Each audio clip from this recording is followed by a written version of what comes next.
આ તરફ દ્વારકાની ગોમતી નદીમાં તૈનાત ફાયર ટીમો કરવામાં આવી અનિચ્છનીય બનાવ ન બને તે માટે વહીવટી તંત્ર અહીં સતર્ક જોવા મળી રહ્યું છે। નદી આસપાસ શ્રદ્ધાળુઓની સુરક્ષા માટે જવાનો ખડેપગે જોવા મળી રહ્યા છે। હાઈ સ્પીડ રેસ્ક્યુ બોટ સાથે ફાયરની ટીમો સ્ટેન્ડ બાય છે। Remote control life boat stand by રખાઈ છે। ગોમતી ઘાટ પર દોરડા બાંધવાની કામગીરી પણ કરાઈ છે। પહેલા 3 ઘાટ પછીના બધા જ ઘાટ જે છે એમાં દોરડા બાંધી અને પ્રવેશ જ પ્રતિબંધ કરી દીધેલો છે।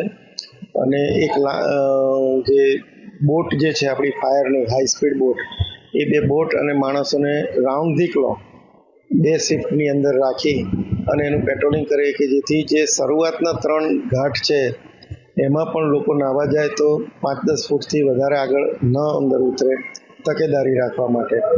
અને એ સિવાય એક આપણી પાસે ડિઝાસ્ટર મેનેજમેન્ટમાંથી આપણને GSDMમાંથી એક ખંભાળિયા નગરપાલિકા ખાતે આપણને એક બોયું મળ્યું હતું જે રિમોટ ઓપરેટેડ હતું, જે એને પણ આપણે રાખીને અહીંયા એક્ટિવ કર્યું છે, એના ઓપરેટરને પણ રાખ્યા છે।